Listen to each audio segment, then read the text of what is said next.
3, 2, 1.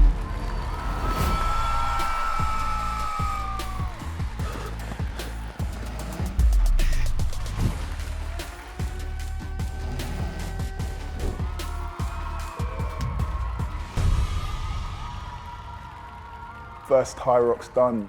Tell me, what was your motivation? I went to go see my friend do it for the first time last November. I looked at it and I thought, hell no, I'm not doing this.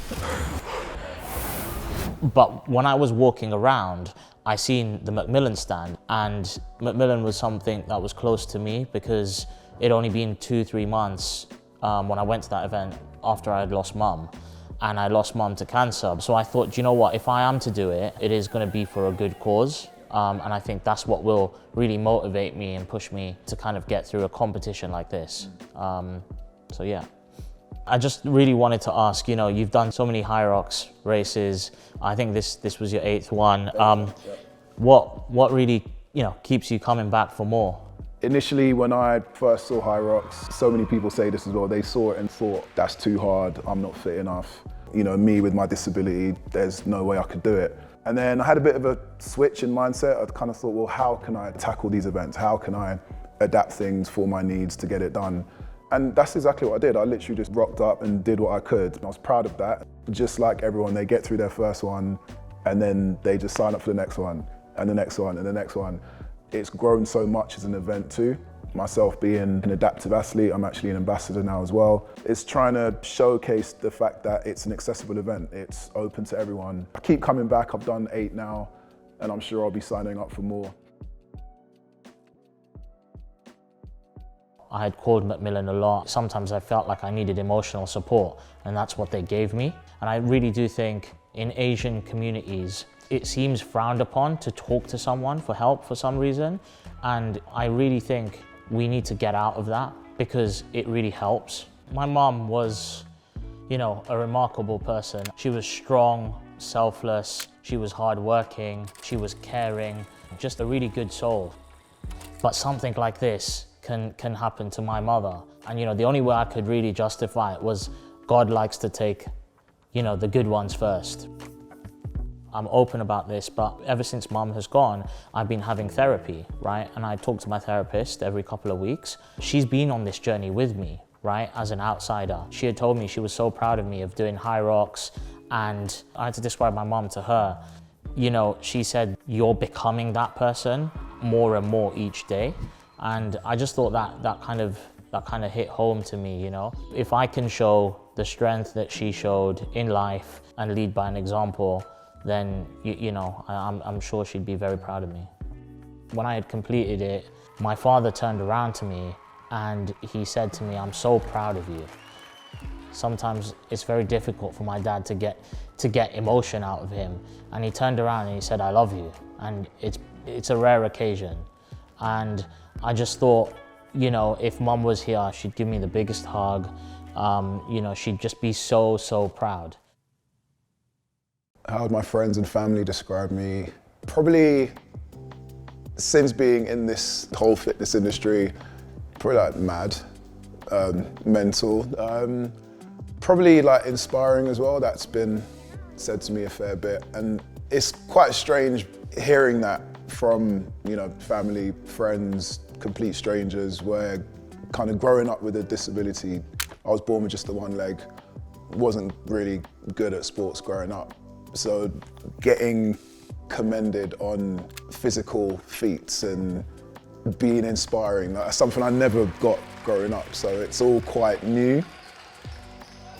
Again, being born with a disability, they probably didn't think sports was any kind of viable career or interest, in like being kind of old school Caribbean parents.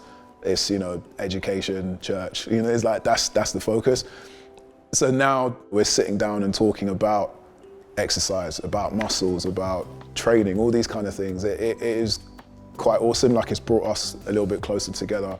As a disabled person, when you say you're taking part in a sport, people are automatically, oh, so you know, you're gonna go to the Paralympics, are you Paralympian? And it's such a misconception where if you have a disability, you're kind of either at home doing nothing, claiming benefits, or you're a Paralympian, and there's such a broad spectrum. My uncle, Uncle Steve. He was just a joy to be around. He made everyone else feel good, always making people laugh, like really witty. Very like wrinkled face, like lots of the crow's feet, but he's always, you know, big smile on his face. He just kind of loved being around his family. So when, you know, he started to get ill, all we did was just like pour back into him and go and see him. And one really fond memory was one Sunday week, a lot of us went to the nursing home, the care home he was at.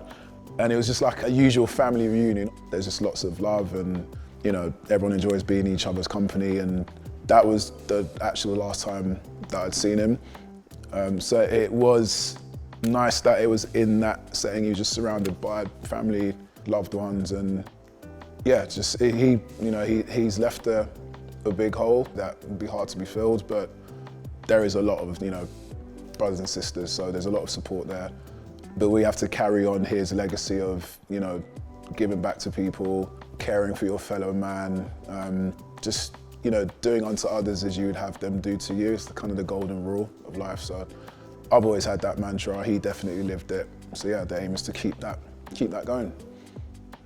I always had a great relationship with my Uncle Steve. And since I've been on my fitness journey and training and kind of bettering myself, like every time I'd see him, he's like, T-boy, you're getting big, you're getting bigger, you're looking stronger. I'm like, Uncle, I've not changed at all. My body has not changed in the last like 3 to 4 years. But that was just his way of showing love. He was always proud of everything I did, especially like in the kind of fitness space. Some of the challenges I did, like when I went on Ninja Warrior a few years ago, and like he was like bursting with pride that I'd been on TV and got through this challenge further than some other people with both their legs and their arms. So like that was something he always reminded me of. I was like, yes, Uncle, I know I did it, yeah, thank you very much. But he was proud. And I guess the fact that I've, you know, done a race for Macmillan, raised money for Macmillan he'd be proud of that too. So this was for him.